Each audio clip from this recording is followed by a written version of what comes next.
আমার বিয়ের বয়স ৫ বছর। আর এই ৫ বছরে এখন পর্যন্ত বাবা মায়ের সাথে দেখাও করতে পারিনি আর কথাও বলতে পারিনি। আজ থেকে ৫ বছর আগে বাবা মায়ের অমতে গিয়ে দুজনে বিয়ে করেছিলাম। ১ বছর পরে সবাই আমাদের বিয়ের সম্পর্কটা মেনে নেয়। এরপরে বাবার বাড়িতে বেশ ভালোই যাওয়া আসা করতাম।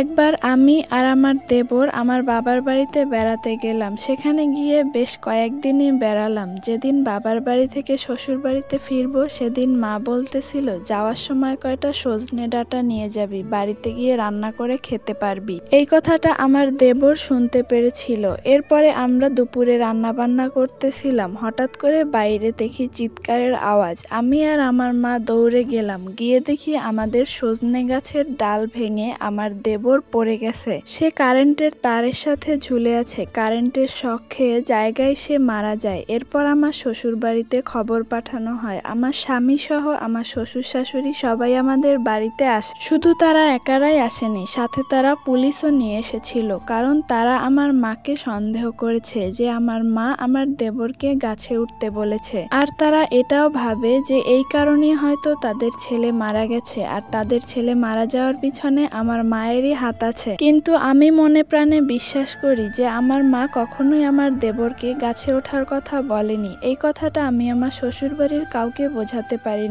পরে আমার বাবা মাকে পুলিশে ধরে নিয়ে যায়। আমাকে আমার শ্বশুর বাড়ির সবাই ভালোবাসতো, যার কারণে আমাকে তারা নিয়ে আসে তাদের সাথে। আর আমাকে শর্ত দেয়, জীবনে যদি কখনো আমি আমার বাবা মায়ের সাথে কথা বলি বা বাবার বাড়ি যাওয়ার চেষ্টা করি তাহলে তারা আমাকে এই বাড়ি থেকে চিরতরে বের করে দিবে। আমি আমার স্বামীকে অনেক ভালোবাসতাম, সেও আমাকে অনেক ভালোবাসে। আর আমাদের সংসারে একটা ফুটফুটে কন্যা সন্তানও আছে, যার কারণে আমি আমার বাবার বাড়িতে কখনো যাওয়ার কথা ভাবতামও না। মাঝে মাঝে খুবই ইচ্ছা করতো বাবা মায়ের সাথে কথা বলি বা বাবা মায়ের সাথে একটু দেখা করি, কিন্তু চাইলেও সেটা সম্ভব হতো না। আমার বাবা মায়ের কারণে আমার দেবর মারা গেছে এটা আমার শ্বশুর বাড়ির লোকের ধারণা, কিন্তু তারা কখনো আমাকে এই বিষয়ে কোনো রকমের কটু কথা বা খোঁটা দিয়ে কোনো ধরনের কথাই বলেনি। তারা কখনো আমাকে এটা বুঝতে দেয়নি যে আমার দেবরের মৃত্যুর পিছনে আমার বাবা মা দায়ী। এই খোঁটাটা তারা কখনোই আমাকে দেয়নি। এক পর্যায়ে আমার বাবা মাকে জামিনে আনা হয়, কিন্তু আমাকে কখনোই আমার বাবার বাড়িতে যাওয়ার বা বাবা মায়ের সাথে কথা বলার অনুমতি দেওয়া হয়নি। তারা এখনো ধারণা করে আমার বাবা মায়ের জন্যই আমার দেবরের মৃত্যু হয়েছে, কিন্তু আমি মনে প্রাণে বিশ্বাস করি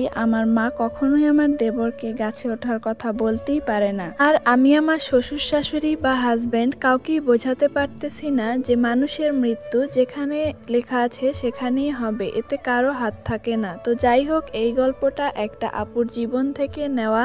আমার কাছে গল্পটা ভালো লেগেছে তাই আপনাদের সাথে শেয়ার করেছি। আপনাদের কেমন লেগেছে অবশ্যই কমেন্ট করে জানাবেন। দেখা হবে পরবর্তী কোনো ভিডিওতে। ততক্ষণ সবাই ভালো থাকবেন, সুস্থ থাকবেন। আল্লাহ হাফেজ।